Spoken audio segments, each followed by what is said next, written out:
يهده الله فلا مضل له ومن يضلله فلا هادي له ونشهد أن لا إله إلا الله وحده لا شريك له ونشهد أن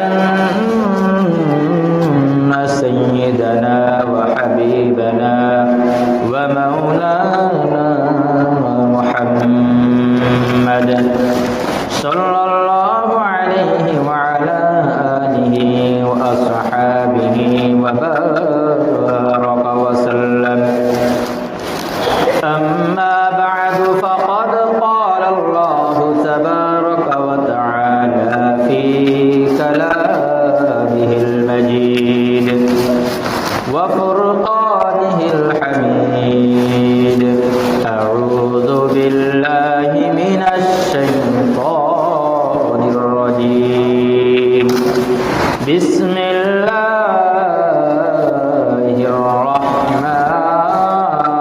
الرحمن الرحيم لقد كان لكم في رسول الله أسوة حسنة صدق الله العظيم وقال رسول الله صلى الله عليه وسلم بلغوا عني ولو آية وحدثوا عن بني إسرائيل فلا حرج فمن كذب علي متعمدا فليتبوأ مقعده من النار أو كما قال عليه الصلاة والسلام اللهم صل على محمد وعلى آل محمد كما صليت على إبراهيم وعلى آل إبراهيم إنك حميد مجيد اللهم بارك على محمد وعلى آل محمد كما باركت على إبراهيم وعلى آل إبراهيم إنك حميد مجيد اللهم إني نعوذ بك من شر لساني ومن شر سمعي ومن شر بصري ومن شر قلبي ومن شر مني মোহতারাম হাজিরিন সর্বপ্রথম মহান রব্বুল আলামিনের দরবারে লাখ কোটি শুকরিয়া জ্ঞাপন করছি যিনি আমাকে আপনাকে হাজার হাজার মানুষের মধ্য থেকে যাচাই বাছাই করে তার ঘরে আসবার এবং কিছু কোরআন সুন্নাহ থেকে কথা শুনবার তৌফিক দান করেছেন এজন্য সকলে বলি আলহামদুলিল্লাহ।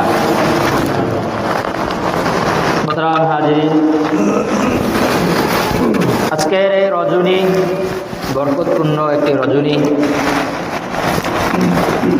আল্লাহ রাসূল সাল্লাল্লাহু আলাইহি ওয়াসাল্লাম ইবনে মাজার একটি হাদিসের কিতাব 1390 নম্বর হাদিস قال رسول الله صلى الله عليه وسلم আল্লাহ রাসূল বলেন ইন্নাল্লাহ লা ইয়াত্তালি'ু ফি লাইলাতিন নিসফি মিন শাবান فيغفر لجميع خلقه إلا لمشرك أو مشاحن أو كما قال عليه الصلاة والسلام আল্লাহ রাসূল সাল্লাল্লাহু আলাইহি ওয়াসাল্লাম বলেন যে এই রাতে এই রজনীতে আল্লাহ সুবহানাহু ওয়া তাআলা তার বান্দার উপরে যত মাখলুক রয়েছে সকলের প্রতি তিনি রহমতের দৃষ্টি দান করেন এবং শুধু তাই নয় ফায়াগফিরু লিজামিই খালকিহি তার এই সৃষ্টি জগতের মাঝে যত সৃষ্টি আছে সব কিছুকে আল্লাহ ক্ষমা করে দেন। মানুষ, জিন যা কিছু আছে, গাছপালা, তরুলতা, সবাই আল্লাহর ইবাদত করে, আল্লাহর তাসবিহ পাঠ করে। আর আল্লাহর রাসূল বলেন, আল্লাহ রাব্বুল আলামিন এই রাতে তাদের সকলকে ক্ষমা করে দেন, তবে দুই শ্রেণীর লোক ব্যতীত। এক নাম্বার হচ্ছে ইল্লা লিল মুশরিক, যারা আল্লাহর সাথে শিরিক করে। দ্বিতীয়ত হচ্ছে মুশাহিদ,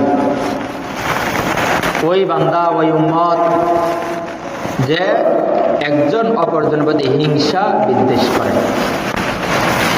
এই দুই শ্রেণীর লোকদেরকে বাদ দিয়ে বাকি সবাইকে আল্লাহ রাব্বুল আলামিন ক্ষমা করে দেন। ছোট ছোট যত সগীরা গুনাহ রয়েছে এগুলো ক্ষমা করবেন, তাওবা করার কারণে কবিরা গুনাহ ক্ষমা করে দিবেন। তবে এই যে শিরিক করা এবং অন্য মুসলিম ভাইয়ের প্রতি হিংসা বিদ্বেষ রাখা, এই দুই শ্রেণীর লোককে আল্লাহ ক্ষমা করবেন না। শিরিক কি জিনিস? শিরিকের অনেক প্রকার রয়েছে। এই শিরিক আবার দুই প্রকার প্রধানতভাবে। একটা হচ্ছে শিরিক আকবার, যেটা বড় শিরিক যেটাকে বলে। বড় শিরিক বলতে সরাসরি এমন কোনো কাজ করা যেগুলোর মাধ্যমে আল্লাহর সাথে শরিক হয়ে যায় এমন কোনো কিছু সংগঠন করা। যেমনিভাবে আল্লাহর সাথে অন্য কাউকে শরিক করা, যেমন জীবন মৃত্যু একমাত্র আল্লাহর হাতে।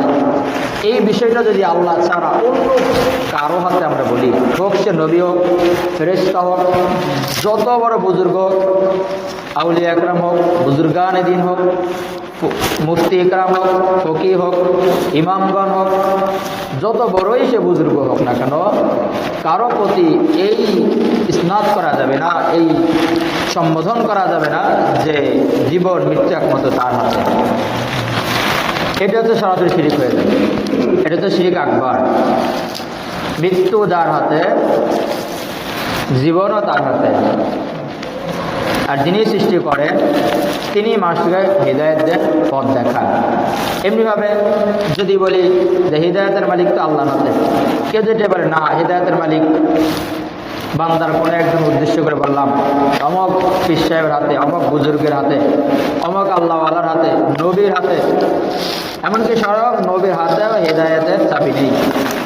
আল্লাহ রাব্বুল আলামিন সূরা ইয়াসিন মাঝে বলেন, ওমা আলাইকা ইল্লাল বালাগ, যে আল্লাহর রাসূল যারা আছেন, দূত যারা ছিলেন, তাদের সকলের দায়িত্ব হলো একমাত্র দাওয়াত দেওয়া, পৌঁছে দেওয়া। বাকি হিদায়াত কাকে দেবেন, কে পাবে, এই ব্যাপারে একমাত্র আল্লাহর হাতে রয়েছে। আল্লাহ সূরা বাকারায় বলেন, খাতামাল্লাহু আলা কুলুবিহিম ওয়া আলা সামঈহিম ওয়া আলা আবসারিহিম গিশাওয়া। আপনি যতই দাওয়াত দেন না কেন, আল্লাহ তাদের অন্তরে সিল মেরে দিয়েছে। তারা আপনার কথা শুনবে না, সঠিক পথে তারা আসবে না। অর্থাৎ হিদায়াতের মালিকও একমাত্র আল্লাহ রাব্বুল আলামিন। এই সম্বোধনও অন্য কারো প্রতি, কোনো মাখলুকের প্রতি যদি কেউ সম্বোধন করে, এটাও শিরক আকবার হবে। আর শিরক আকবরের কারণে তাওহীদ, যে আমরা যে ঈমান এনেছি, বিভিন্ন আয়াতের মাঝে এসেছে ইয়া আইয়ুহাল্লাযীনা আমানু, হে ঈমানদারেরা। এই ঈমানদার বলতে যাদের উদ্দেশ্য করেছে, তাদের মধ্যে কিন্তু এই যারা শিরিক করে তারাই অন্তর্ভুক্ত হবে না। শিরক আকবার যদি কি একবার করে ফেলে, তার জীবনে যত আমল থাক, যতবার হজ করুক, যতবার যাকাত দিক, যত রোজা রাখুক, যত নামাজ করুক, কোনো কাজে দিবে না। আল্লাহ রাসূল বলেন, ইল্লা লিল মুশরিকিন, যারা শিরিক করবে আল্লাহ রাব্বুল আলামিন তাদেরকে ক্ষমা করবেন না এই রাতে, এই রজবে। এমনিভাবে শিরকে আসগর রয়েছে, কিছু ছোটো ছোটো শিরিক রয়েছে। যেমনিভাবে শপথ করা কারো নামে, একমাত্র শপথের মালিক হবে আল্লাহ সুবহানাহু ওয়া তাআলা। আল্লাহর নাম ছাড়া অন্য কোনো নামে শপথ করলে শপথ হবে না, আর শপথ করাও যাবে না। যদি শপথ করতেই হয় কোনো কাজে, কোনো বিষয়ে, সেক্ষেত্রে একমাত্র আল্লাহর নামে শপথ করতে হবে, যে আল্লাহর শপথ আমি এটা করব না বা এটা করেছি। এই ধরনের কথাগুলো আল্লাহর নামেই বলতে হবে। দেখা যায় কোরআন ছুঁয়ে শপথ করে, মাথা ছুঁয়ে শপথ করে, চোখ ছুঁয়ে শপথ করে। এই বিভিন্ন মাধ্যম আমরা তৈরি করে থাকি আমাদের দেশে হোক, বিভিন্ন এলাকায় এগুলো প্রচলন রয়েছে। এর দ্বারা শপথ করা যাবে না, আর শপথ করলেও এই শপথ হবে না। এগুলো হচ্ছে শিরকে আসগর। সরাসরি আল্লাহর সাথে শিরিক না হলেও ইঙ্গিতভাবে আল্লাহর প্রতি শিরিক হয়ে যায়। অর্থাৎ এমন কোনো কাজও করা যাবে না, কথা বলা যাবে না যেগুলোর দ্বারা আল্লাহর শান ও মানের প্রতি ইঙ্গিত যায়, আঘাত হানে, এমন কোনো কিছুও বলা যাবে না। ইঙ্গিতভাবেও কোনো কিছু তাকে বলা যাবে না। সব কিছুর ক্ষমতাবান একমাত্র তিনি। সূরা রহমান আল্লাহ বলেন, কুল্লু মান আলাইহা ফান ওয়া ইয়াবকা ওয়াজহু রাব্বিকা যুল জালালি ওয়াল ইকরাম। সব কিছু ধ্বংস হয়ে যাবে, সব শেষ হয়ে যাবে, একমাত্র আল্লাহ সুবহানাহু ওয়া তাআলা ব্যতীত। পরাক্রমশালী তিনি, তিনি আজিজ, তিনি পরাক্রমশালী, তিনি কাদির, তিনি সব কিছুর উপরে ক্ষমতাবান, তিনি হাইয়ুন, তিনি কাইয়ুম। এমন ইঙ্গিত ভাবেও আল্লাহর প্রতি সম্বোধন করা যাবে না যার দ্বারা তার সমান কাউকে বোঝানো হয়, অথবা তার যে সকল সিফাতি গুণাবলী রয়েছে এগুলোর ক্ষমতা অন্য কারো মাঝে আছে, এটাও বলা যাবে না। যেভাবে আল্লাহর নাম রহমান, অসীম দয়ালু, যার দয়ার করে সীমা নেই, এই ধরনের কথা কোনো মাখলুকের প্রতি বলা যাবে না। মাখলুকের প্রতি দয়া সীমিত।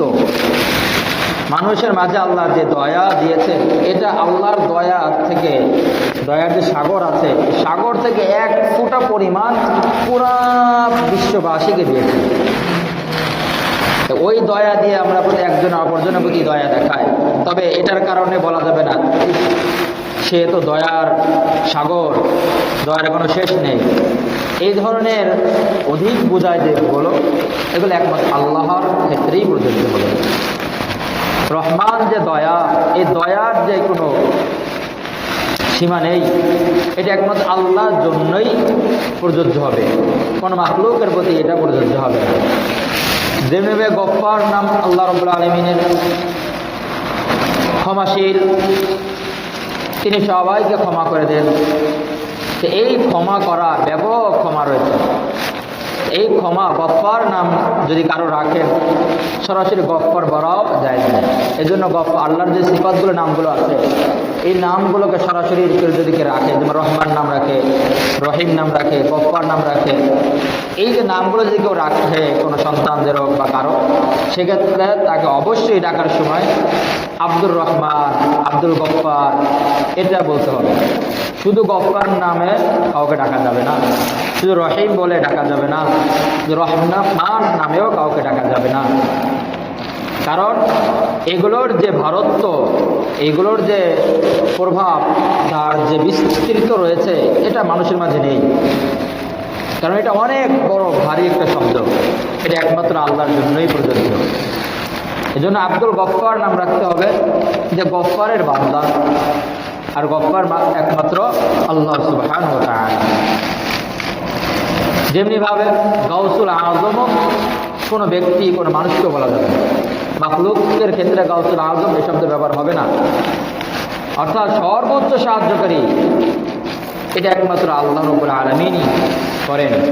কোনো বান্দা মাধ্যম হতে পারে, কিন্তু সরাসরি কেউ এখানে হাত দিতে পারবে না। এই জন্য শপথ করতে হবে একমাত্র আল্লাহর নামে। আল্লাহর নাম ছাড়া অন্য কারো নামে যে শপথ হয়, এটা এক প্রকার শিরিক হয়ে যায়। আর এই শিরিক যদি করে, আল্লাহ রাসূল বলেন আল্লাহ রাব্বুল আলামিন তাকে ক্ষমা করবেন না। এমনিভাবে মান্যত করা, আমরা অনেকে মান্যত করে থাকি বিভিন্ন নামে। আমার এই কাজটা হয়ে গেলে আমি অমক দরবারে একটা ছাগল দিব, অনেক মাজারে একটা ছাগল দিব, অনেক দিঘিতে একটি মুরগি দিব, এই ধরনের মান্যত করা যাবে না। মানত হবে একমাত্র আল্লাহর নামেই মানত করতে হবে। যে আমার এই কাজটা যদি সম্পূর্ণ হয়, তাহলে আমি আল্লাহর রাস্তায়, আল্লাহর উদ্দেশ্যে আমি একটি 4 রাকাত নামাজ করব, অথবা একটি পশু জবাই করব, এটাও হতে হবে আল্লাহর নামে। যখন সেই কাজটি পূর্ণ হয়ে যাবে, তখন এই মান্যতটা পূরণ করা ওয়াজিব হয়ে যাবে। আপনি যে মান্যত করেছিলেন যে আমার এই কাজটি সম্পূর্ণ হলে আমি 2 রাকাত নামাজ আদায় করব, অথবা একটি মুরগি দিয়ে দেবো আল্লাহর রাস্তায়, এই ধরনের অথবা কিছু এতিমদেরকে খাওয়াবো, এই ধরনের যে মান্যতগুলো আপনার করবো একমাত্র আল্লাহর জন্য হতে হবে। এবং ওই কাজ যখন সম্পূর্ণ হয়ে যাবে তখন ওই মান্যত পূরণ করাটা ওয়াজিব হয়ে যাবে। কিন্তু এই মান্যত কোনো বাবার নামে, কোনো দরবারের নামে, কোনো পীর সাহেবের নামেও করা যাবে না। বিশেষ করে যারা ইন্তেকাল করেছেন, যারা এই দুনিয়া থেকে আলমে দুনিয়া থেকে পরিত্যাগ করে স্থান পরিবর্তন করে আলমে বারজাকে যারা চলে গেছেন, কবর দেশে যারা চলে গেছেন, তাদের নামে কখনোই কোনোভাবেই মানত করা যাবে না। হ্যাঁ, তারা অবশ্যই বুজুর্গ ছিলেন, আউলিয়া একরামের অন্তর্ভুক্ত যারা আছেন, যেভাবে আছেন শাহজালাল, শাহপরান, এরা অনেক বড় বুজুর্গ ছিলেন। আল্লাহ রাব্বুল আলামিনের পক্ষ থেকে তাদের উপর রহমত নাজিল হয়েছে। তারা এসেছেন, দিনের কায়েম করেছেন, দিন কায়েম করেছেন, ইসলামের কাজ করেছেন, দাওয়াতের কাজ করেছেন। তারা নিজের করে মানুষদেরকে আল্লাহর পথে দাওয়াত দিয়েছেন। অনেক বড় উত্তম কাজ তারা করেছেন, নবীওয়ালা কাজ তারা করে গিয়েছেন। তবে তাদের মাধ্যম আমরা হতে পারি। আপনি সিলেটে যাবেন অথবা আমাদের ওদিকেও খানজান আলী, বাগেরহাটে তাদের আছে মাজার, আপনি যান জিয়ারতের উদ্দেশ্যে। এবার একজন জিয়ারত বলতে যে আমরা একটা ভুল বুঝি, জিয়ারতে করতে গিয়ে আপনি চিন্তা করা যাবে, এটা শিরক। সিজদা একমাত্র আল্লাহর জন্যই হতে হবে। ইবাদত, সিজদা একমাত্র আল্লাহর জন্যই হতে হবে। আল্লাহ সুবহানাহু ওয়া তাআলা ছাড়া অন্য কোন মাখলুকের প্রতি সিজদা করা যাবে না। যদি একবার এই সিজদার নিয়ত যদি একবার মনে মনে নিয়ত থাকে যেটা পরাক্রমশালী আল্লাহর মতো তাকে সিজদা দিচ্ছি, তাহলে তো এটা শিরক আকবার হয়ে যাবে। আর যদি না সম্মানসূচক সিজদা করেন সেটাও করা যাবে না, এটাও আপনার শিরকের অন্তর্ভুক্ত হয়ে যাবে। সিজদা করা যাবে না, এমনকি মাথা নতও করা যাবে না, নিচেও করা যাবে না। এক হাদিসের মাঝে এসেছে, আল্লাহ রাসূল সাল্লাল্লাহু আলাইহি সাল্লামকে জিজ্ঞাসা করলেন সাহাবা একরাম, আমরা যদি কারো সম্মানে একটু মাথা নিচু করব কিনা, যে আপনি তো বিশ্বের রসুল, সকল রসুলদের নেতা, দুনিয়া আখিরাত উভয় জগতের আপনি রসুল, আপনার সম্মানে যদি আমরা একটু মাথা নত করি, এটা করতে পারবো কিনা? আল্লাহ সুবহানাল্লাহ, এটা করা যাবে না, এটা করা যাবে না, মাথা নত করা যাবে না। এর দ্বারা দুইটি ক্ষতি হবে। এক হচ্ছে যে সিদ্ধান্ত করবে বা মাথা নত করবে, তার মাঝে ওই যার জন্য সে মাথা নত করছে তার প্রতি একটু বেশি ভক্তি শ্রদ্ধা চলে আসবে। এটা আস্তে আস্তে তাকে ভয়ানক দিকে নিয়ে যাবে। সূরা নূহের মাঝে যে কিছু ব্যক্তির নাম উল্লেখ আছে, যাদের থেকে শুরু হয় এই মূর্তি পূজা, নূহ আলাইহিস সালাম জামানার এই 5 জন ব্যক্তি অনেক বুজুর্গ ছিলেন, অনেক আল্লাহওয়ালা ছিলেন। তারা সর্বদা ইবাদত করত। পরবর্তীতে তাদের নামের প্রতি শ্রদ্ধা দেখানো শুরু করলো এলাকার লোকেরা। সে তো অনেক বড় আল্লাহওয়ালা বুজুর্গ, সে যখন জীবিত ছিল আমাদের কাছে এসে দাওয়াত দিতেন, বিভিন্ন সময় আল্লাহর কথা বলতেন, তার সম্মানে আমরা কিছু ব্যবহার করি। কি ব্যবহার করবেন? যে তাদের কিছু ছবি তার সামনে আসে, যাতে করে তারা বুজুর্গ, তাদের সামনে তো অন্যায় কাজ করা যাবে না, খারাপ কাজ করা যাবে না। তো সেক্ষেত্রে আমরা যখন তাদের ছবি সামনে থাকবে, আমাদের ইবাদতের ভিতরে মন বসবে। তাহলে একজন সামনে থাকলে তখন ইবাদতের মাঝে, যে কোনো কাজের মাঝে একটু মন বসে। তো ওই মন বসানোর উদ্দেশ্য করে এই আস্তে আস্তে এই সূরা শুরু হয়। এরপর জন্য যারা আসেন তারা মনে হয় একেই মনে হয় আসল চিন্তা করতে হয়, এদের উদ্দেশ্যেই মনে হয় আসলে ইবাদত করতে হয়। এভাবে আস্তে আস্তে কিন্তু তাদের পূজা শুরু হয়ে যায়। ব্যক্তি কিন্তু ভালো ছিল, কিন্তু পরবর্তীতে তাদের মুরিদান যারা থাকে এদের কারণেই আস্তে আস্তে এগুলো ধ্বংসের দিকে চলে যায়। তো প্রিয় ভাইরা, এই ধরনের মাথা নত আমরা করবো না। অনেক জায়গা আছে হক্কানি পীর, তাদের কাছে তো যাবেন, জিয়ারত করবেন কিভাবে?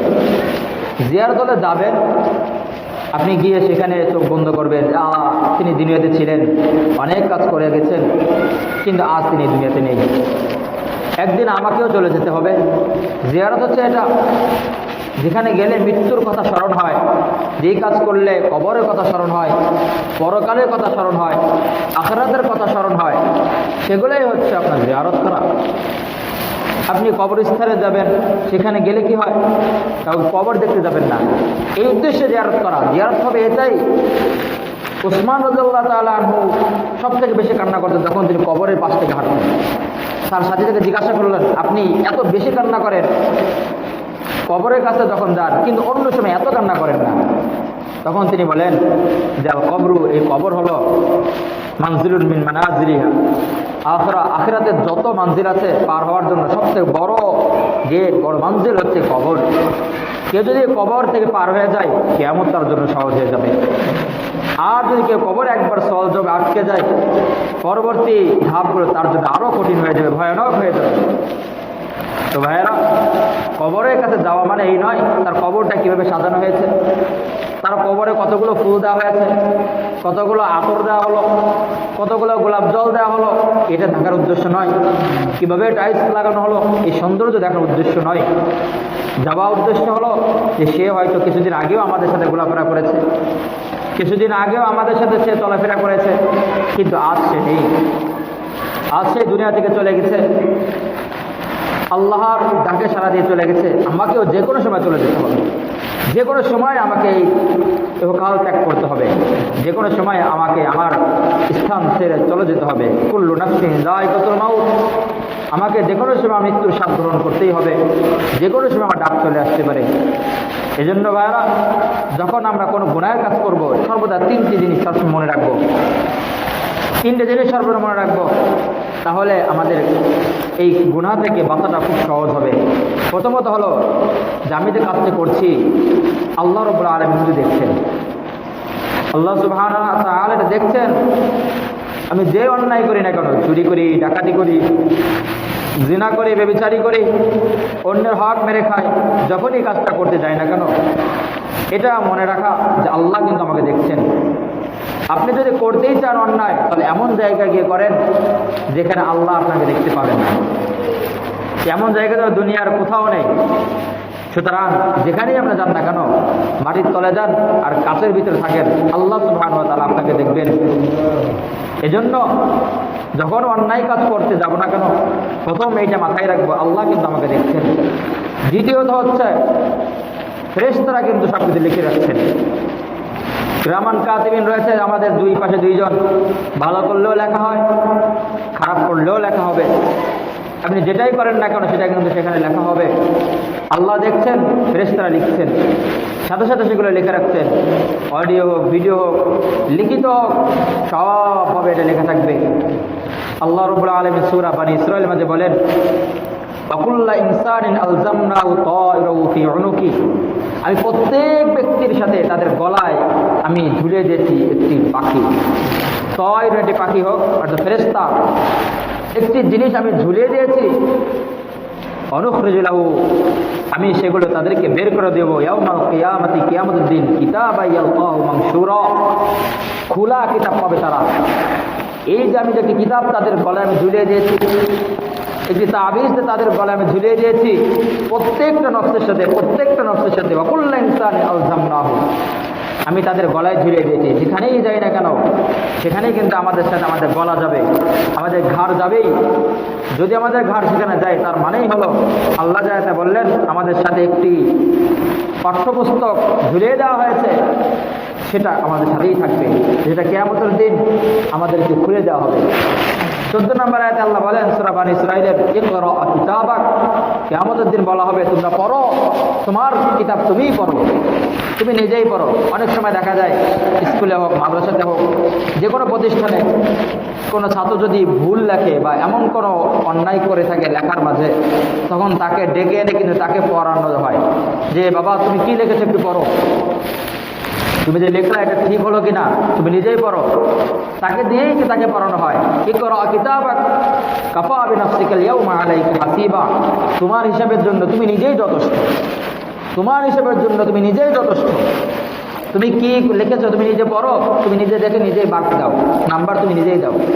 দেখা যায় অনেক সময় খারাপ লেখে, তখন বলে আই তুমি এটা লিখলা আব্দুর রহিম, আসো তুমি নিজে একটু পড়ে দেখো তুমি কি লিখলা, তোমাকে আমি কি নাম্বার দিব, তুমি কি লিখলা আর আমি তোমাকে কি নাম্বার দিব। তুমি নিজেটা নিজেই পড়ো, নিজেই লেখো, নিজে পড়ে একটু শোনাও, তোমার জন্য তুমি নিজেই যথেষ্ট হবে। আল্লাহ বলেন ইকরা কিতাবাক কাফা বিনাফসিকাল ইয়াউমা আলাইকা হাসিবা। সেদিন আমাদের সামনে প্রত্যেকের জন্য যেই কিতাবগুলো ঝোলানো ছিল গলায়, সেগুলোকে আমাদেরকেই পড়তে দেওয়া হবে। বলা হবে তুমি কি কি করেছো তুমি নিজেই পড়ো, নিজেই তোমার জন্য যথেষ্ট থাকবে। এজন্য সব যে লেখা হচ্ছে, কিরামান কাতিবিন লিখে রাখছেন। অন্যায় কাজ করতে গেলে এই তিনটে জিনিসের আমরা খেয়াল রাখবো। এক হচ্ছে আল্লাহ দেখছেন, দ্বিতীয়তে ফেরেশতারা লিখছেন, তৃতীয় আরেকটি বিষয় সব মাথায় রাখবো, সেটা হলো যে কোনো সময় আমার মৃত্যু হতে পারে, যে কোনো সময় আমার মৃত্যু হতে পারে, যে কোনো সময় আমার মৃত্যু হতে পারে। আমি একটা চুরি করতে যাচ্ছি, আমি রুমের ভিতরে ঢুকলাম, হাত দিলাম টাকাটা নিব, এই সময় যদি আমার মৃত্যু হয়ে যায়। আমি ডাকাতি করছি, একজন হত্যা করতে যাচ্ছি, ছুরিটা বের করছি, পেটে ঢুকিয়ে দিলাম, এমন সময় যে আমার মৃত্যু হয়ে যায়। আমি অপরজনকে হত্যা করছি, তার সাথে যে আমার মৃত্যু হয়ে যায়, যে কোনো সময় আমার মৃত্যু আসতে পারে। তাই সাবধান, এই তিনটে জিনিস যদি একটু মাথায় রাখেন, তাহলে হয়তো আল্লাহ রাব্বুল আলামিনের ফজলে করমে আমরা সকল অন্যায় কাজ থেকে বেরোতে থাকতে আমাদের জন্য সহজ হবে। আল্লাহ সূরা মায়েদা 2 নম্বর আয়াতে শেষে বলেন ওয়াত্তাকুল্লাহ, আল্লাহকে ভয় করো। এই জিনিসটা যদি কারোর মাঝে থাকে, আল্লাহর ভয়, এই আল্লাহর ভয় যদি কারোর মাঝে থাকে, সে সকল প্রকার অপকর্ম থেকে বিরত থাকতে পারবে। কিন্তু আমাদের মাঝে তো আল্লাহর ভয় নেই, আল্লাহর ভয় নেই আমাদের মাঝে। আরে করছি তো করছি, স্বাধীনভাবে করছি, ক্ষমতা আছে, টাকা আছে, ক্ষমতার বলে, টাকার বলে যা ইচ্ছে তাই করছি। কিন্তু আত্তাকুল্লাহ, আল্লাহ বলেন ভয় করো আল্লাহকে, আল্লাহকে ভয় করো। ইন্নাল্লাহা শাদীদুল ইকাব, আল্লাহ রব্বুল আলামিন শাস্তির ব্যাপারে খুবই কঠোর।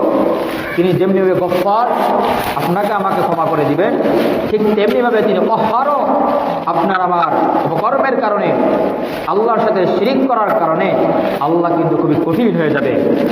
সূরা লুকমানে বলেন ইন্না শিরকা লা যুলমুন আযীম, শিরক হলো অন্ধকার, জুলুম, জুলুম করা হবে। কেন আমরা জুলুম করব? আল্লাহ সুবহানাহু ওয়া তাআলা যে আল্লাহ রাসূলের মাধ্যমে বলিয়ে দিলেন যে এই রাতে ইল্লা লিল মুশরিকিন, যারা মুশরিক তাদেরকে আল্লাহ ক্ষমা করবেন না। শিরক আকবর হোক, শিরক আসগর হোক, আপনার বাবা হোক অথবা আপনার যেই হোক না কেন, শ্বশুর হোক। আমরা দেখি অনেক সময় শ্বশুর বাড়ি গিয়ে পায়ে চিন্তা করি, শ্বশুর শাশুড়ি, না এটা করা যাবে না, এটা করা যাবে না, পায়ে চিন্তা করা যাবে না। আল্লাহ রাসূল সাল্লাল্লাহু আলাইহি ওয়াসাল্লাম বলেছেন মাথা নতও করা যাবে না। মাথা নত হবে একমাত্র আল্লাহর সামনে, অন্য কারো সামনে মাথা নত হবে না। ইনিল হুকমু ইল্লা লিল্লাহ, আল্লাহর হুকুম ছাড়া আর কারো সামনেই মাথা নত করা যাবে না। হতে পারে আমার মৃত্যু হতে পারে, হতে পারি আমি শহীদ হয়ে যেতে পারি, কিন্তু তারপরে কখনোই মাথা নত করা যাবে না। একজন মুমিন হিসেবে, একজন মুসলমান হিসেবে, প্রকৃত মুসলমান হিসেবে কখনোই মাথা নত করা যাবে না। মাথা নত একমাত্র আল্লাহর সামনেই। আল্লাহ বলেন ওয়ালা তামুতুন্না ইল্লা ওয়া আনতুম মুসলিমুন, তোমরা প্রকৃত মুসলমান না হয়ে মৃত্যুবরণ করো না। প্রকৃত মুসলমান হতে হবে আমাকে, প্রকৃত মুসলমান হতে হবে আপনাকে, আমাকে, সবাইকে, আপনার আমার পরিবারকে রক্ষা করতে হবে আমাকেই। আল্লাহ সূরা তাহরিমে বলেন কু আনফুসাকুম ওয়া আহলিকুম নার, ওই আগুন থেকে বাঁচাও, তুমি নিজে বাঁচাও, পরিবারকে বাঁচাও, নিজে বাঁচাও, পরিবারকে বাঁচাও। আপনি আমি শুধু নামাজ পড়লাম, রোজা রাখলাম, কিন্তু আমার সন্তান, আমার পরিবার তারা কি করছে, এটার জন্য কিন্তু আপনাকে আমাকে দায়বদ্ধ হতে হবে। আল্লাহ রাসূল বলেন আলা কুল্লুকুম রাঈন ওয়া কুল্লুকুম মাসউলুন আন রাইয়াতিহি, প্রত্যেকে তার দায়িত্ব সম্পর্কে তাকে জিজ্ঞাসাবাদ করা হবে। তার আন্ডারে যারা ছিল তাদের ব্যাপারে তাকে জিজ্ঞাসা করা হবে। আপনি বাবা, আপনাকে জিজ্ঞাসা করা হবে আপনার ছেলে সম্পর্কে, আপনার মেয়ে সম্পর্কে, আপনার স্ত্রী সম্পর্কে, আপনার আহাল যারা আছেন তাদের সম্পর্কে কিন্তু আপনাকে জিজ্ঞাসা করা হবে। তারা কোথায় কি করছে আপনাকে এটা নিগরানি করতে হবে। তারা কোথায় গেল, কি করলো। আপনি মসজিদে এসে জিকির করছেন, নামাজ পড়ছেন, তসবিহ নিয়ে এসে সিজদা করছেন, আর এদিকে আপনার সন্তান চলে গেছে বাইরে, সে জিনার কাজে লিপ্ত হচ্ছে, সে অন্যায় কাজে লিপ্ত হচ্ছে, সে কোথায় কি করছে, কখন শিরিক করে ফেলছে, কখন কুফর করে ফেলছে, কখন জিনায় লিপ্ত হয়ে যাচ্ছে, আল্লাহর অবাধ্য হয়ে যাচ্ছে। এটা কিন্তু আপনাকে আমাকে জবাব দিয়ে করতে হবে। তা শুধু নিজেই বাঁচতে হবে না। আল্লাহ বলেন আহলিকুম নার, তুমি তোমার পরিবারকে বাঁচাও, আহালকে বাঁচাও, তোমার সন্তানদেরকে বাঁচাও, পরিবার বাঁচাও। ভাইয়েরা আমার, এজন্য শিরিক করা যাবে না। মানত হবে আল্লাহ রাব্বুল আলামিনের জন্য, মাথা নত হলে একমাত্র আল্লাহর সামনেই মাথা নত হবে। তাহিয়াতুল ইসলাম, ইসলামের সম্বর্ধনা আছে। আপনি একজনের সামনে আসলো, আপনার সামনে, আপনি তার সামনে গেলে তাকে আপনি সম্বর্ধনা জানাবেন মাথা নত করে না, সালাম দিয়ে। আল্লাহ রাসূল বলেন, তোমরা সালাম প্রকাশ করো, আসসালামু সালাম, সালাম ব্যাপক হারে ছড়াও। এই সালামের কারণে একে অপরের প্রতি শান্তি আসবে। আপনার সাথে আমার সাথে দেখা হলো, সালাম হবে, মুসাফা হবে, মুসাফার সময় দোয়া করেন, ইগফিরুল্লাহ লানা ওয়া লাকুম, আমাকে আল্লাহ ক্ষমা করুক, তোমাকে আল্লাহ ক্ষমা করুক। আরও যদি ঘনিষ্ঠ হয়, মুআনাকা করেন, জড়িয়ে ধরেন দুজনকে, মোহাব্বত ধরবে। আল্লাহ মসজিদ মোহাব্বতি লিল্লাহি ওয়া রাসূলি, আল্লাহ রাসূলের জন্য আল্লাহ তাআলা আমাদের মোহাব্বত বাড়িয়ে দিক, কোনো প্রকার শত্রু থাকবে না। এটা তাহিয়াত। একজন আসলো, যত বড় পেশা হোক, যত বড় বুজুর্গ হোক, সে যত বড়ই আল্লাহওয়ালা হোক, যত বড়ই সে ভাইরাল ব্যক্তি হোক, তার সামনে মাথা নত করা যাবে না। তাহিয়ার জন্যও মাথা নত করা যাবে না। তিনি এসেছেন একটু মাথা নত করে না, এটা আল্লাহ রাসূল নিষেধ করেছেন, আল্লাহ রাসূল নিষেধ করেছেন। এজন্য ভাইরা সাবধান, কোনোভাবেই আপনারা আমার থেকে যেন শিরিক প্রকাশ না পায়। তাহলে কিন্তু এর রাতে আমরা যতই ইবাদত করি, যতই আমল করি, কোনো কাজ হবে না, কোনো কাজ হবে না। আপনাকে আমাকে কিন্তু আল্লাহ ক্ষমা করবেন না। আল্লাহ রাসূল বললেন, ইয়াকুলুল জামিউ খালকিহি, সব সৃষ্টকে ক্ষমা করে দিবেন, ইল্লা লিল মুশরিক আও মুশাহিদ, শিরিককারীকে আল্লাহ ক্ষমা করবে না। শুধু আমরা শিরিক মনে করা হয় শুধু আল্লাহর সাথে অন্য কাউকে শরীক করা, ইবাদতের উপযুক্ত মনে করা না। আর অন্য অনেকভাবে আমরা শিরিক করে ফেলি, কথার মাধ্যমে শিরিক করে ফেলি। বিভিন্ন সময় কথাগুলো আল্লাহ শুধু আমাকে চোখে দেখে আর কারো দেখে না, এই ধরনের কথা বলা যাবে না। আল্লাহ শুধু আমাকেই দেখে, সমস্ত বিপদ শুধু আমাকেই দেয় না। আল্লাহ যাকে ভালোবাসে তাকে বিভিন্ন বিপদের মাধ্যমে পরীক্ষা করে। মনে করবেন আল্লাহ আপনাকে পরীক্ষা করছে, আল্লাহ আপনাকে পরীক্ষা করছে। এই পরীক্ষায় আপনাকে সফল হতে হবে, ধৈর্য ধারণ করতে হবে, ধৈর্যের মাধ্যমে আল্লাহকে সাহায্য দিতে হবে। ইয়া আইয়ুহাল্লাযীনা আমানু ইসতাঈনু বিস-সাবরি ওয়াস-সালাহ, আল্লাহ সূরা বাকারায় বলে তুমি আল্লাহকে সাহায্য দাও সবরের মাধ্যমে, ধৈর্যের মাধ্যমে এবং নামাজের মাধ্যমে। নামাজ আপনাকে আমাকে পড়তেই হবে।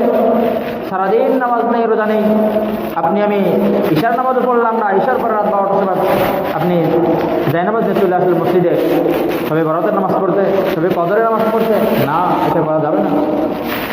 আপনাকে আগে ফরজগুলো আদায় করতে হবে। আপনি বিল্ডিং তৈরি করলেন, বিল্ডিংয়ের জানালা দিলেন, খুঁটি দিলেন না, জমি কিনলেন না, অথচ জানালা নিয়ে ঘুরে বেড়াচ্ছেন, এই ধরনের করা যাবে না। আপনি ঈমান এনেছেন, আপনাকে জমি কেনা হলো। আর সালাত ইমাদুদ্দিন, হাদিসে মধ্যে এসেছে সালাত হচ্ছে দ্বীনের খুঁটি। সুতরাং আপনার ঘরে খুঁটি করতে হলে আপনাকে নামাজ পড়তে হবে। ফরজ যে নামাজগুলো রয়েছে এগুলো আপনাকে আগে আদায় করতে হবে। তারপর ওয়াজিবাতগুলো রয়েছে এগুলোর মাধ্যমে দরজা দিতে হবে। এরপরে সুন্নাতের মাধ্যমে জানালা দিতে হবে। নফলের মাধ্যমে সৌন্দর্য বর্জন করতে হবে। নফল করা হয়, আর নফল অতিরিক্ত, শাব্দিকত অতিরিক্ত, অর্থাৎ আসলগুলো আপনাকে আদায় করতে হবে, দেন কি আপনাকে অতিরিক্তগুলো আদায় করতে হবে। আমরা যে ওভারটাইম কাজ করতে গিয়ে বিভিন্ন কোম্পানিতে, বিভিন্ন জায়গায়, কর্ম প্রতিষ্ঠানে, কর্মক্ষেত্রে আপনি আপনার ডিউটি হচ্ছে সকাল 8টা থেকে 5টা পর্যন্ত। আপনি এই টাইমে কাজ না করে আপনি 5টার পর থেকে সে রাত 8টা পর্যন্ত কাজ করেন, এটা কি গ্রহণযোগ্য হবে? কখনোই না। মালিক বলবে তুমি মেন সময় কাজ করো না, আর ওভার টাইমে এসে কাজ করে কী দেখাবো তুমি আর। হ্যাঁ, তার জন্য ওভার টাইম সুযোগ দেয় যে মেইন টাইমে কাজ করে, মেইন টাইমে যে কাজগুলো করে তার জন্য ওভার টাইমের সুযোগ করে দেয় এবং বেতনও তার জন্য বৃদ্ধি করে দেয়। এই জন্য আমাদের মেইন যে কাজগুলো রয়েছে, ফরজে আইন যে কাজগুলো রয়েছে এগুলো আপনাকে আমাকে আদায় করতে হবে। নামাজ পড়তে হবে, ফরজ রোজা রাখতে হবে, নিসাব পরিমাণ সম্পদের মালিক হলে যাকাত দিতে হবে, নিসাব পরিমাণ হলে আপনাকে হজ করতে হবে, নিজে পর্দায় রাখতে হবে, সন্তানদেরকে পর্দায় রাখতে হবে, বিবিকে পর্দায় রাখতে হবে। আপনার আমার স্ত্রী যদি বেপর্দায় ঘুরে বেড়ায় এটার দায়ভার কিন্তু আপনাকে আমাকেই বহন করতে হবে। আপনাকে আমাকে জবাবদিহিতা করতে হবে। কেন আপনি আমি কেন আমাদের স্ত্রীদেরকে কেন পর্দায় রাখলাম না, কেন আমার মেয়েকে কেন পর্দায় রাখলাম না, কেন সে ঘর থেকে বের হয়ে গেল, সে অন্যায় কাজ করছে, সে জেনার সাথে জড়িত। আপনাকে আমাকেই কিন্তু এর জবাবদিহিতা করতে হবে, কারণ এটা কর্তা আপনি আমি।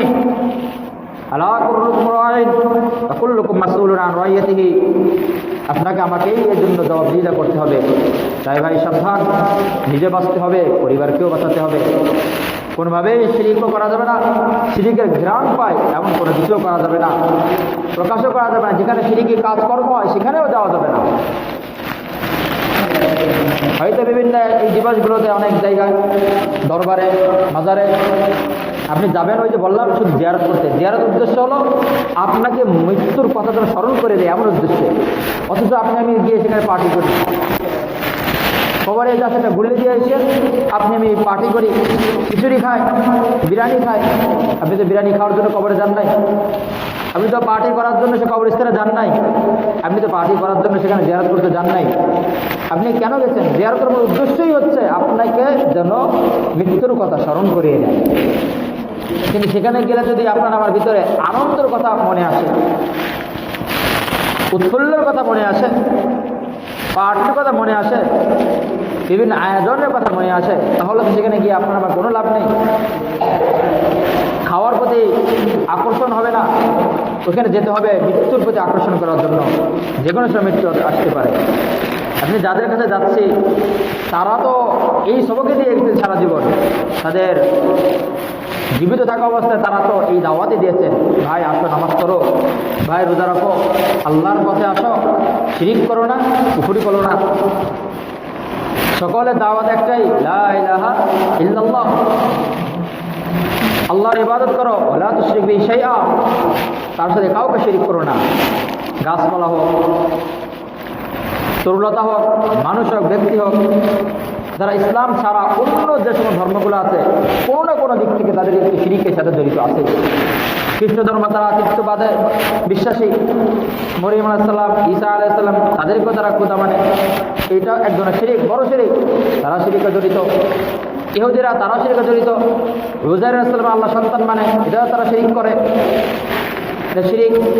এই ধরনের তারা, আর হিন্দু ধর্ম তো স্পষ্টভাবেই তারা শিরিক করে। সুতরাং ইসলাম ধর্ম ছাড়াই অন্য যে কোনো ধর্মগুলো আছে কোনো না কোনোভাবেই কিন্তু তাদের সাথে শিরিকের সাথে জড়িত আছে। ভাইরা, আল্লাহ রাব্বুল আলামিন বলেন, ইন্নাদ দীনা ইনদাল্লাহিল ইসলাম, একমাত্র দিন হবে, ধর্ম হবে ইসলাম ধর্মই, ইসলাম ধর্মই। আর আল্লাহ যে বললেন, ওয়ালা তামুতুন্না ইল্লা ওয়া আনতুম মুসলিমুন, তোমরা মুসলমান না হয়ে মৃত্যুবরণ করো না। এর মানে হলো যদি আপনি আমি কোনোভাবেই আপনার আমার কোনো কাজের মাধ্যমে যদি আমার ইসলাম দূর হয়ে যায়, ঈমান ছুটে যায়, এমন কোনো কাজ করলাম কুফরি বা শিরকি যার কারণে আমার থেকে আমার ঈমান উঠে গেল, তাওহীদের মাঝে আঘাত আসলো, এমন অবস্থায় যদি আপনি আমি মারা যাই, তখন কিন্তু আপনাকে আমাকে বাঁচানোর মতো আর কেউ থাকবে না, আপনাকে আমাকে বাঁচানোর মতো কেউ থাকবে না। তাই আল্লাহ রাসূল বলেন, সবাইকে ক্ষমা করে দেবেন ইল্লা আল মুশরিকিন, যারা শিরক করে তাদের প্রতি আল্লাহর কোনো ক্ষমা থাকবে না। এই রাতে তাদের কেউ কোনো ক্ষমা করবে না, আল্লাহ তাদেরকে ক্ষমা করবেন না। হাদিসে মাঝে এসেছে, আল্লাহ তাকে ভালোবাসেন। জিবরিল আলাইহিস সালামকে তাকে ডেকে বলেন, জিবরিল, আমি অমুককে ভালোবাসি, উহিব্বুহু ফুলানান, আমি অমুককে ভালোবাসি, হুব্বুহু ফুলানান, তুমিও তাকে ভালোবাসো। জিবরিল আলাইহিস সালাম বললেন, আল্লাহ যেহেতু ভালোবাসে আমিও ভালোবাসলাম, কি আল্লাহ আমিও ভালোবাসি। সে ফেরেশতা, আসমানে যত ফেরেশতা আছে তাদেরকে ডাক দিয়ে বলে, ফেরেশতা এখন শোনো, কি যে আল্লাহ আমার প্রতি ভালোবাসেন, তোমরাও আমার প্রতি ভালোবাসো, আমিও কিন্তু ভালোবাসি। আসমানে ফেরেশতারা তারা ভালোবাসা শুরু করে দেয়। তারা এসে জমিনে ফেরেশতাদেরকে ডাক দিয়ে বলে, জমিনে ফেরেশতারা শোনো, আল্লাহ অমুক ব্যক্তিকে ভালোবাসে, জিবরিল আলাইহিস সালাম ভালোবাসে, আমরাও ভালোবাসি, সুতরাং তোমরাও ভালোবাসো। জমিনের ফেরেশতাগণ তাকে ভালোবাসা শুরু করে দেয়। আল্লাহ যার জন্য হয়ে যায়, দুনিয়া সব কিছু তার জন্য হয়ে যায়। হাদিসে মধ্যে এসেছে, আবার যদি কাউকে আল্লাহ ঘৃণা করেন, তখন ফেরেশতাকে ডেকে বলেন জিবরিল আলাইহিস সালামকে, আমি অমুক ব্যক্তিকে ঘৃণা করি, আবগযুহু ফুলানা। জিবরিল আলাইহিস সালাম বলেন, আমিও আবগযুহু ফুলানা, আমি তাকে ঘৃণা করি। সেও আসমানি ফেরেশতাকে ডেকে বলে, আল্লাহ ওই ব্যক্তিকে ঘৃণা করে। জিবরিল আলাইহিস সালাম তাদেরকে ঘৃণা করে, সুতরাং তোমরাও তাদেরকে ঘৃণা করো। এভাবে আবার জমির ফেরেশতা থেকে এসে তারাও ঘৃণা করতে শুরু করে। আল্লাহ এমন কোনো কাজ না করা যেগুলোর কারণে আল্লাহ আমাদের প্রতি ঘৃণা করবেন, আমাদের প্রতি রাগ করবেন, এমন কোনো কাজ যেন আপনার আমার থেকে প্রকাশ না পায়। তাই সবসময় সতর্ক থাকা, চিন্তা করা, আমি যে কাজগুলো করছি আল্লাহ দেখছেন, এটা কি আল্লাহর বিধানের মধ্যে পড়ে কিনা, শিরক হচ্ছে কিনা, কুফরি হচ্ছে কিনা, এগুলো খেয়াল রাখা। তো কোনোভাবেই কোনো কারণেই যদি কুফরি একবার প্রকাশ পায়, আল্লাহ তো আমাকে ক্ষমা করবে না। মান তারাকা সালাতান মুতাআম্মিদান ফাকাদ কাফারা, আল্লাহ রাসূল বলেন কেউ যদি ইচ্ছাকৃতভাবে এক ওয়াক্ত নামাজ ছেড়ে দেয় ফাকাদ কাফারা, সে কুফরি করলো। তাই ভাইয়েরা আমার, নামাজ ছাড়া যাবে না, নামাজ ছাড়া যাবে না। আপনাকে আমাকে বাঁচানোর মাধ্যম, আল্লাহর সবথেকে বড় নৈকট্য অর্জন করার মাধ্যম হলো নামাজ। আউয়ালু মা ইউহাসাবু বিল আবদু ইয়াওমাল কিয়ামাতিস সালাহ, ইবাদতের ভিতরে সবথেকে বড় প্রথম যেই হিসাব আপনাকে আমার থেকে নেবে সেটা হলো নামাজ হিসাব নেবে। একত্র নামাজ যেন কাজাও যেন না হয়, তাই ভাইয়েরা সাবধান থাকতে হবে। দ্বিতীয় যেই শ্রেণীর লোকেরা মুশাহিদ, অন্যের প্রতি হিংসা বিদ্বেষ রাখা, এটাও দুই ধরনের হতে পারে। এক হচ্ছে আপনাকে সে আঘাত করেছে, এই কারণে তার প্রতি আপনার একটা বিদ্বেষ, এটা ক্ষোভ তার প্রতি আপনার উপর আছে। এটা তো আপনার ক্ষমতার বাইরে চলে যায়, যেহেতু সে আপনার আঘাত করেছে, আপনার ক্ষতি করেছে, যার ফলে তার প্রতি একটা ক্ষোভ আপনার প্রতি সৃষ্টি হয়েছে। এটা কন্ট্রোল করা একটু কঠিন, আল্লাহ এটা ক্ষমা করবেন।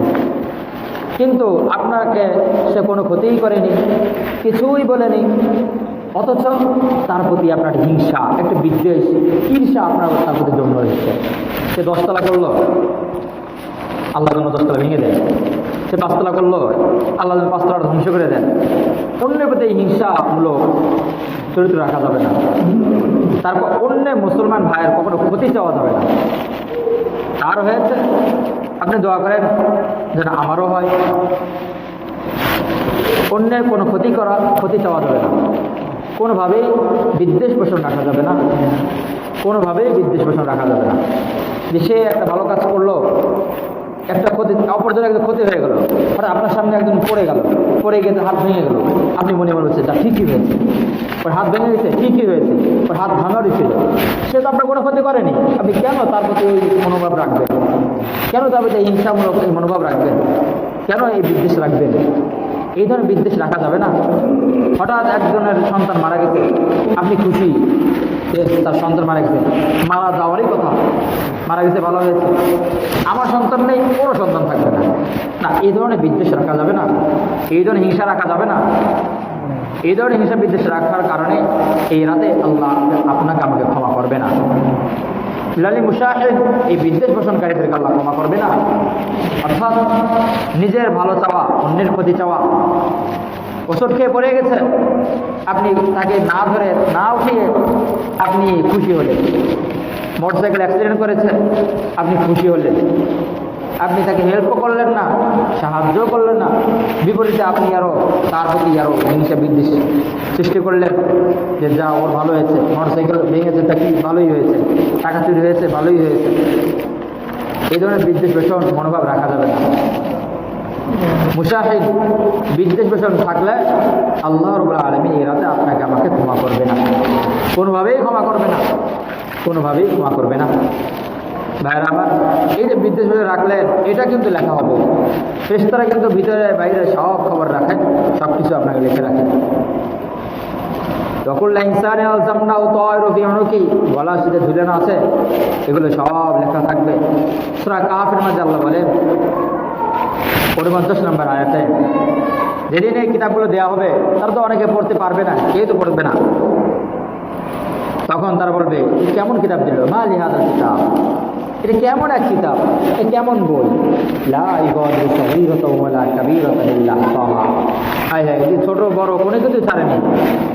আমি ওই যে অমুক জনে একটু ক্ষতি করেছিলাম, হালকা, বেশি না, তার জমির প্রতি আমার দেয়ালে একটু উঠিয়ে দিয়েছি, এটাও চলে আসলো, এটা তো এমনি চলে গেছে। আমি দেয়াল করেছি আমার জমিনের ভিতরে, কিন্তু দোতলার ছাদটা একটু অধিক আগাই দিয়েছি, অন্য জমির উপরে চলে গেছে, এগুলোও থাকবে সেখানে। লা ইউগাদিরু সগীরাতাও ওয়ালা কাবীরাতান ইল্লা আহসাহা, সব কিছু থাকবে, ভালো মন্দ যা করি না কেন সব কিছুর হিসাব কিন্তু আপনাকে আমাকে দিতে হবে।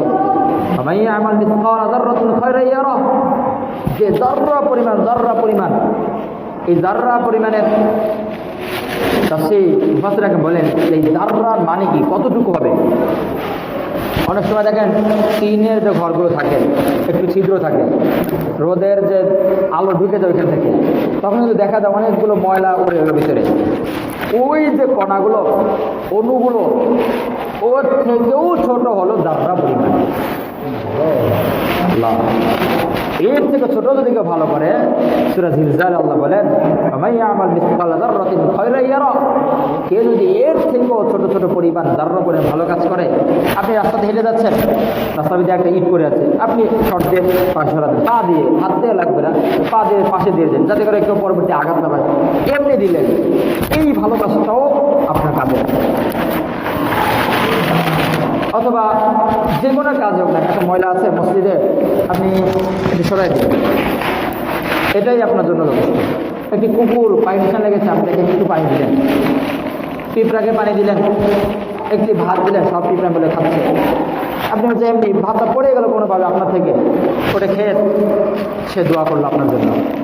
আপনি হয়তো খাবারটা পড়ে গেছে নিচে, আপনি উঠান দেন, উঠান থেকে খুঁজে পাচ্ছেন না, কিন্তু পরবর্তী দেখা গেল একটা পিঁপড়া হোক, একটা পোকা হোক, ওই ভাতটি খেয়ে আপনার জন্য দোয়া করবে তার রিজিকের মধ্যে। এই যে যারা পরিমাণ ভালো কাজগুলো আল্লাহ বলেন, সেগুলো আপনাকে দেখানো হবে। সেগুলো সেদিন যখন এই কিতাবের মাঝে ভালো করে কাজগুলো থাকবে, সে বলবে আমি তো কাজ করি নাই, আর তুমি ভুল করো হলেও করেছ। ভুলেও অনেক সময় কিন্তু ভালো কাজ হয়ে যায়, ওই ভুলেও যে ভালো কাজগুলো করেছ, আল্লাহ বলেন ইয়ামাল মিসকালা যাররাতিন খায়রান ইয়ারা, এই যাররা পরিমাণ ভালো কাজগুলো ভুলে হোক, ইচ্ছায় হোক, স্বেচ্ছায় হোক, বাধ্য করে হোক, আপনার এগুলো দেখানো হবে। ঠিক তেমনি ভাবে বিপরীতে এই যাররা পরিমাণ যদি খারাপ কাজও করেন, যাররা পরিমাণ যদি অন্যায় কাজও করেন, সেগুলো কিন্তু সেখানে দেখানো হবে। সেগুলো সেদিন আপনাকে আমাকে দেখানো হবে, কখনোই কোনোভাবে অস্বীকার করা যাবে না। আপনাকে আমাকে দেখানোই হবে। যখন কেউ যদি কথা বিশ্বাস না করতে চায়, লিখিত দেখানো হবে। সেটা যদি না বিশ্বাস করেন, ভিডিও করে দেখানো হবে। তখন এই কোটি কোটি কোটি কোটি বিলিয়ন বিলিয়ন মানুষের সামনে আপনাকে এমন আমলনামা দেখানো হবে। কিয়ামতের ময়দান সমান, কোথাও কোনো উঁচু নিচে নেই। সেটা তো আমাদের এসেছে, কোথাও কোনো উঁচু নিচে পাবে না, সমান ময়দান থাকবে, সব সমান হয়ে যাবে, সমানভাবে থাকবে। হিংসা বিদ্বেষ রাখা যাবে না, হিংসামূলক কারোর প্রতি আচরণও করা যাবে না। অনেক সময় দেখা যায় একটা দোকানের প্রতি, আপনি দোকানদারের প্রতি হিংসা বিদ্বেষ থাকলো, আপনি আপনার কাছে ভালো টাকা আছে, আপনি তাকে ওই বিদ্বেষমূলকভাবে তার প্রতি একটু দোকানে কিনছেন ঠিকই, কিন্তু পুরান টাকা দিলেন বা ছেঁড়া টাকা দিলেন। যদি থাকে ছেঁড়া টাকা সেটা ভিন্ন কথা, কিন্তু যদি বিদ্বেষমূলকভাবে যে ওকে দিব যাতে করে পরবর্তীতে টাকার জন্য চলতে না পারে, চালাতে না পারে, আপনি 2 টাকা 5 টাকা বা 100 টাকা 1000 টাকা নোটটা দিলেন, একটা জাল নোট দিয়ে দিলেন, অথবা ভালো নোটই দিলেন কিন্তু নষ্ট, যদি এটার ভিতরে একটু কোনো সামান্য পরিমাণ নিয়াতের ভিতরে এদিক সেদিক থাকে, বিদ্বেষমূলক হোক, ওর ক্ষতি সাধনের জন্য, এটাও কিন্তু আপনি ধরা খেয়ে নেবেন। এই সামান্যতম বিদ্বেষ থাকার কারণেও আল্লাহ রাসূল বলেন ইল্লা লিল-মুশাহিদ, এই বিদ্বেষমূলক ব্যক্তির ক্ষেত্রে আল্লাহ ক্ষমা করবেন না। এরাতে আল্লাহ ক্ষমা করবে না। যে মুশরিকের আর মুশাহিদ ব্যক্তিকে আল্লাহ ক্ষমা করবে না। সামান্যতম বিদ্বেষ পরিমাণ থাকলেও আপনাকে আমাকে আল্লাহ ক্ষমা করবেন। যত আমি সারা রাত আপনি নিয়ে এসে জোর করে বাসার থেকে আসার পথে চলে আসেন, একজন ধাক্কা লাগলো, বলে ধাক্কা দিয়ে সরিয়ে দেয়, আর যাচ্ছি আমি মসজিদে 6 রাতের নামাজ পড়তে, আপনি সামনে আসছি, সাইডে যা। এই যে একজনের আঘাত নিয়ে আসলেন, আপনি এসে সারা রাত কোরআন করছেন, তেলাওয়াত করছেন, কাজে দিবে না, কাজে দিবে না। আপনি এসে নামাজ পড়লেন, জিকির করলেন, নামাজ পড়তে পড়তে সিজদায় কান্না করতে করতে যায় নামাজ ভিজে ফেললেন, কিন্তু আপনি আসার পথে একজনের মনে কষ্ট দিয়ে এসেছেন, কারণ তার মধ্যে আগে থেকে একটা ক্ষোভ ছিল। এই ক্ষোভ দেখানোর কারণে আপনি হিংসা বিদ্বেষ করে আসলেন, এটা কিন্তু আল্লাহ ক্ষমা করবে না। যতই ক্ষমা চায় আল্লাহ ক্ষমা করবেন না। আল্লাহ রাসূলের বাদশাহদের এটা ক্ষমা হবে না। তো ভাইরা আমার, এমন কোনো কাজ আমরা সর্বদা খেয়াল রাখা, যে 3টে জিনিস বললাম, আল্লাহ দেখছেন, ফেরেশতারা লিখছেন, যে কোনো সময় মৃত্যু আসতে পারে। এটা যে কোনো কাজের ক্ষেত্রে প্রত্যেকটা কদমে কদমে খেয়াল রাখা। একটি হাদিস বললাম, এবং যাদেরকে ক্ষমা করবে না এই সম্পর্কে আলোচনা হলো।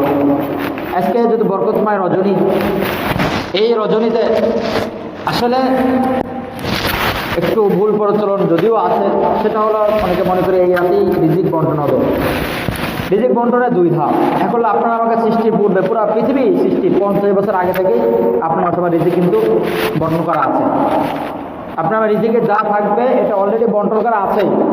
তবে যেমনিভাবে কোরআন নাজিল হয়েছিল একভাবে একসাথে প্রথম আসমানে কদরের রাতে, এরপরে ধাপে ধাপে বিভিন্ন সময়ে বিভিন্ন প্রয়োজনে বিভিন্ন প্রেক্ষিতে ওইগুলো ধাপে ধাপে আয়াত নাজিল হয়েছে, বিভিন্ন সূরা নাজিল হয়েছে। ঠিক তেমনিভাবে এক ধাপে আমাদের সবার যত রিজিক আছে, তাকদীর আছে, এগুলো নির্ধারণ করা হয়েছে আমাকে সৃষ্টির 50 বছরও পূর্বে, 50,000 বছর পূর্বে। তবে দ্বিতীয় যে ধাপটি সেটা হলো কদরের রাতে। আল্লাহ সূরা দুখানের মাঝে বললেন, ইন্না আনজালনাহু ফি লাইলাতিন মুবারাকাতিন ইন্না কুন্না মুনজিরিন, আমি যে বরকতময় রজনীতে নাজিল করেছি, কোরআন নাজিল করেছি। আর কোরআন নাজিল হয়েছে আমরা জানি সূরা কদরে স্পষ্টভাবে বলা আছে, ইন্না আনজালনাহু ফি লাইলাতিল কদর, কদর রাতে। এই বরকতময় রাতটা কোনটা? ফাসির দেখলাম ওই আয়াত তাফসীর ইবনে কাসিরের মাঝে দ্বিতীয় আয়াতে উল্লেখ করে উঠিয়ে দিয়েছেন। এটা হলো মুবারাকান লাইলাতুন মুবারাকান লাইলাতুল কদর, লাইলাতুল কদরের মাঝে নাজিল হয়েছে কোরআন। আর এই রাতেই, এরপরের আয়াতেই ফিহা ইফরাকু কুল্লু আমরিন হাকিম, আল্লাহ বলেন যে এই রাতে সকল বিষয়গুলোকে তিনি নির্বাচন করেছেন। সে রাতটি হলো কদরের রাত। তবে এটা যে আবার ছোট হয়ে গেছে তা না, কদর রাতে বরকত বেশি, অনেক বেশি। ওই রাতেই হচ্ছে নির্ধারণ করা, হ্যাঁ আপনি আমি ইবাদত করবো, নফল ইবাদত যদি কেউ করতে চাই করবো, তবে ওটা বিশ্বাস, এটা ভুল প্রচলন থাকার কারণে এটা উল্লেখ করে দিলাম। আসলে আয়াতটা হচ্ছে ফিহা ইফরাকু কুল্লু আমরিন হাকিম, এই যে নির্বাচন করেন রিজিক দেন, এটা হলো কদরের রাত। হ্যাঁ, রিজিকের মাঝে বরকত আসার জন্য আপনি আমি কিছু কাজ করতে পারি, যে কোনো সময় আমরা দোয়া করতে পারি, নফল করতে পারি। এক হচ্ছে আপনাকে আমাকে ঈমান থাকতে হবে, তাকওয়া থাকতে হবে, ঈমান থাকতে হবে, তাকওয়া থাকতে হবে। এটার পরে ঈমান তাকওয়ার সাথে আল্লাহর ইবাদত করতে হবে, তাহলে আপনার আমার রিজিকের দরজা খুলে দেবে। আল্লাহ বলেন যাদের তাকওয়া এবং ঈমান সাথে থাকবে তখন লাফতিহাত আবওয়াবুস সামা, তখন আসমানের দরজা খুলে দেওয়া হবে। এরপরে রিজিকে আপনার মধ্যে বরকত আসবে। রিজিকের মধ্যে বরকত মানে এই নয় যে আপনার অনেক সম্পদ হয়ে যাওয়া, আপনি কোটি কোটি টাকার মালিক হয়ে যাওয়া, আপনার প্রত্যেক দিন রাতে আপনার 1 কোটি করে ব্যবসায়ী লাভ হচ্ছে, এটা কিন্তু রিজিকের বরকত না। রিজিকের বরকত হলো আপনি যে উপার্জন করছেন এটা দিয়ে আপনার প্রয়োজনগুলো সমাধান করা যাচ্ছে, এবং কোনো প্রকার ঋণ, কোনো প্রকার সুদ ঘুষের সাথে জড়িত না হয়েও যেটা উপার্জন করছেন এটাতে আপনার সুন্দরভাবে জীবন চলছে, এটাই হলো বরকত হওয়া। অনেক আছে 50 লাখ টাকা বা 50,000 টাকা তার বেতন, মাসে সে আরও 1 লাখ টাকা ঋণ, হয় না? মানে বরকত নেই। একটা হচ্ছে বরকত থাকা, একটা বেশি উপার্জন করা, যেটা 2 ধরনের জিনিস। বেশি উপার্জন জিনিস বরকত না, বরকত অল্পতে হলেও এটা বরকত থাকে, অল্প হলেও যদি সেটা বরকত থাকে যেটা অনেক। বিভিন্ন মিসালে মাঝে হাদিসের মাঝে এসেছে, কেউ দুধের পাত্র এনেছে, এত সামান্য একটু দুধ, অনেক সাহাবা, তারা খাবে কীভাবে? আল্লাহ রাসূল বলেন, আঙ্গুল দিলেন, একেবারে খাচ্ছে, বিসমিল্লাহ বলে খাওয়া শুরু করেছে, সবাই খেয়ে গেল, আর দুধ রয়েই গেল। এটা হলো বরকত হয়ে যাওয়া। বরকতের জিনিস আলাদা, বরকতের জন্য দোয়া করবো। এক হলো তাকওয়া থাকা, ঈমানের সাথে তাকওয়া থাকতে হবে। দ্বিতীয় কাজটা হলো বেশি বেশি ইস্তিগফার পাঠ করা। আপনি এই কাজগুলো করতে ইস্তিগফার পাঠ করা। সূরা নূহের মাঝে এসেছে, ফাকুলতু আস্তাগফিরু রাব্বাকুম, নূহ আলাইহিস সালামকে আদেশ করলেন, আপনি বলেন আপনার কওমকে তারা যেন তার রবের কাছে ইস্তিগফার পাঠ করে। ফাকুলতু আস্তাগফিরু রাব্বাকুম ইন্নাহু কানা গাফফারা, আল্লাহ রাব্বুল আলামিন ক্ষমাশীল, তিনি ক্ষমা করে দিবেন। ইরসিলিস সামাআ আলাইকুম মিদরারা ওয়া ইয়ামদিদুকুম বিআমওয়ালিন ওয়া বানিনা, আল্লাহ তাদেরকে সাহায্য করবেন তাদের সম্পদ দিয়ে। বিআমওয়াল, সম্পদের মাধ্যমে আল্লাহ সাহায্য করবেন, ওয়া বানিন, সন্তানদের মাধ্যমে সাহায্য করবেন, ওয়াজআল লাকুম আনহারা, এবং তাদের নহর বানাবেন আমাদের জন্য। বেশি বেশি ইস্তিগফার পাঠ করা। হাদিস মধ্যে আল্লাহ রাসূল প্রত্যেক দিন 70 বার, মতান্তরে 100 বারও ইস্তিগফার পাঠ করতেন। তিনি তো মাসুম ছিলেন, তারপরে গুনাহ নেই। সে যদি সারাদিন নামাজ রোজা নাও করতো তাও তো সে তিনি জান্নাতি, তারপরেও যে নামাজ পড়তে পড়তে পা ফুলিয়ে ফেলেছেন। ইস্তিগফার কমপক্ষে 100 বার তিনি ইস্তিগফার পাঠ করতেন। কিসের জন্য? উম্মতকে শিক্ষা দেওয়ার জন্য, যাতে করে আমার উম্মত যেন আমার থেকে শিখে। আমার নেতাই নামাজ পড়ে না, আমরা কি তা নামাজ পড়ব না? এই ধরনের কথা। নেতা যদি নামাজ না পড়ে আমরা কি নামাজ? আমাদের নবী এটাই তিনি দেখিয়েছেন যে বেশি বেশি ইস্তিগফার পাঠ করতে হবে। দ্বিতীয়ত কথা হলো ইস্তিগফার পাঠ করলে আপনার আমার রিজিকের মধ্যে বরকত আসবে। তৃতীয় হলো শুকরিয়া জ্ঞাপন করা। আল্লাহর কাছে শুকরিয়া জ্ঞাপন করা। আল্লাহ সূরা ইব্রাহিমের মাঝে বলেন, লাইন শাকারতুম লাযিদান্নাকুম ওয়া লাইন কাফারতুম ইন্না আযাবি লাশাদীদ। যে শুকরিয়া জ্ঞাপন করবে আমি আল্লাহ বাড়াই দেব। সুবহানাল্লাহ। শুকরিয়া জ্ঞাপন করবেন, আল্লাহ বলে আমি আল্লাহ বাড়াই দেব। শুকরিয়া যা পাই না কেন, যতটুকু উপার্জন হোক, ভাই ব্যবসা কেমন চলে, ভাই ভালো না, এই ধরনের কথা বলে না। যা হোক, সব দিন তো এক ধরনের হবে না ব্যবসা, কিন্তু যতটুকুই উপার্জন হোক না কেন, ভাড়া প্রতিদিন আপনার 1,000 টাকা হবে না, প্রতিদিন যা প্রতিদিন 500 হবে, প্রতিদিন 400 হবে, কোনোদিন আবার দেখা যাচ্ছে 2000 চলে আসছে, দেখা যাচ্ছে প্যাসেঞ্জার নামাতে আবার এখন চলে আসছে, এমন হতেও পারে। আমাদের সারাদিন বসে আছেন রিক্সা নিয়ে, আসলে কেউ আসে না, পাঠাও নিয়ে বসে আছেন, কোনো কেউ নওয়াকেও দিচ্ছে না, না, এই জন্য এটা হতে পারে। যতটুকু পাই না কারণ এটার উপর আল্লাহ শুকরিয়া জ্ঞাপন করে। আল্লাহ যা দিচ্ছেন শুকরিয়া, আলহামদুলিল্লাহ। যতটুকুই পাই না কেন, আজকে আমি পানি দিয়ে আমাকে রোজা রাখতে হচ্ছে, রাখলাম, হয়তো আগামীকাল আমাকে বেড়ানিও হতে পারে। কার রিজিক কখন আসবে কেউ জানে না। আল্লাহ বলেন আমি রিজিক দিব, কোত্থেকে কীভাবে সেখানে কেউ টের পাবে না, কোত্থেকে কার রিজিক আসবে আসলে কেউ জানতে পারবে না। রিজিকের জন্য শুকরিয়া জ্ঞাপন করতে হবে। 1 নম্বর ঈমান তাকওয়ার সাথে থাকতে হবে সর্বদা। দ্বিতীয়ত হলো ইস্তেগফার পাঠ করতে হবে। তৃতীয়ত হলো শুকরিয়া জ্ঞাপন করতে হবে। 4 নম্বর কাজ হলো সদকা করতে হবে, কিছু দান সদকা করতে হবে।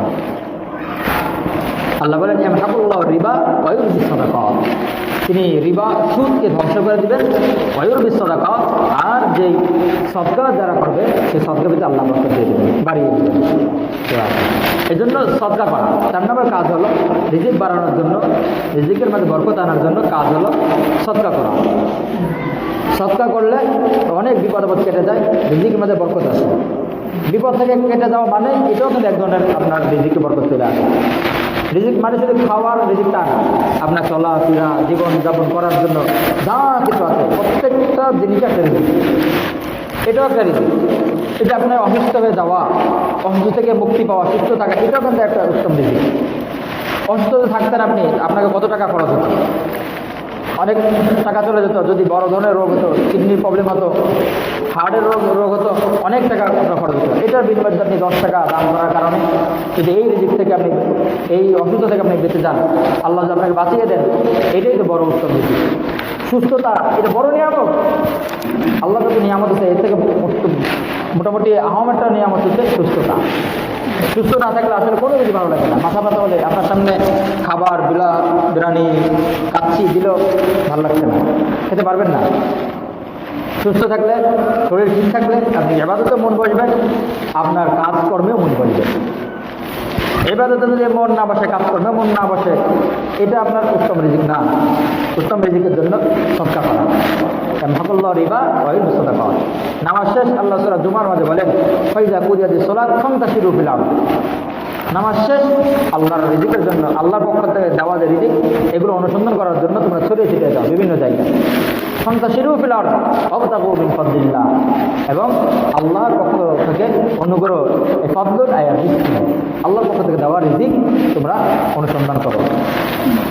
তাহলে নামাজ আল্লাহর ইবাদতের মাধ্যমে মন বসবে। আমরা নামাজ পড়ে যদি বের হয়, আল্লাহর কাজ করার পরে আমার কাজ যখন বের হবো, আল্লাহ বলেন তাহলে তিনি রিজিকের ব্যবস্থা করে দিবেন। তিনি খুঁজতে বলছে, তার মানে দিয়ে রেখেছেন।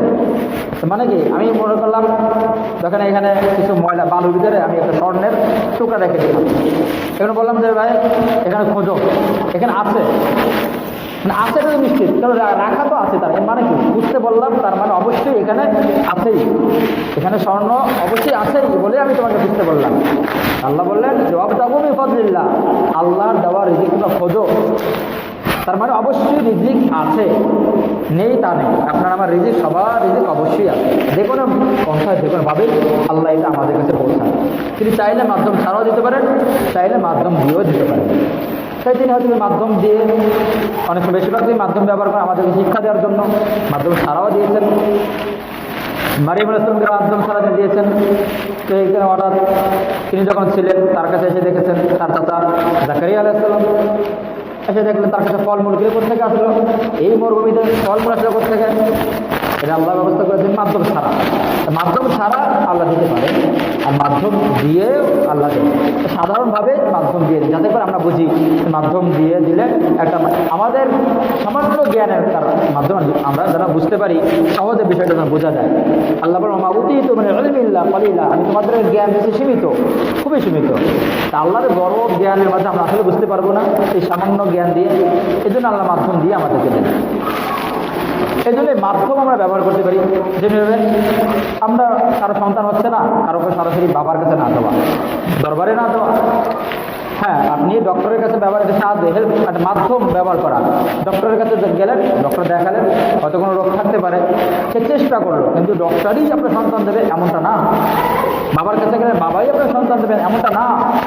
একজন বুজুর্গের কাছে গেলেন, আপনি গিয়ে তাকে বললেন যে হুজুর অথবা ইচ্ছা হুজুর আপনি আমাদের দোয়া করেন, মনে সন্তান হয়, মাধ্যম দিতে পারেন। যেহেতু সে বুজুর্গ আপনি তার এই জন্য নয়, তবে জিন্দা যারা জীবিত আছে তাদের কাছে আপনি দোয়া চাবেন। মৃত যারা তাদের কাছে কি দোয়া চাবেন?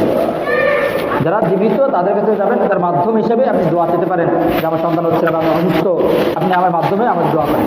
সন্তান তার মালিক আল্লাহ। আল্লাহ তাআলা সূরার মধ্যে বলেন ইহাবুল লিমান ইয়াশাউ ইনাসাউ ওয়া হাবুল লিমান ইয়াশাউ যুকুর, যাকে চান তাকে পুরুষ দেন, পুত্র সন্তান দেন, যাকে চান তাকে কন্যা সন্তান দেন। ওয়া ইয়াজআলু লিমান ইয়াশাউ আকিমা, যাকে চান তাকে দুটোই দেয়, আবার কাউরে চান তাকে বন্ধ অবস্থায় রাখেন, কোনোটাই দেন না। এই দেওয়া না দেওয়ার মালিক একমাত্র আল্লাহ। কোনো বাবা দেওয়ার ক্ষমতা নেই, ডক্টরে দেওয়ার ক্ষমতা নেই, কোনো ইঞ্জেকশনের মাধ্যমে কোনো ক্ষমতা নেই যে তাকে সন্তান দিবে।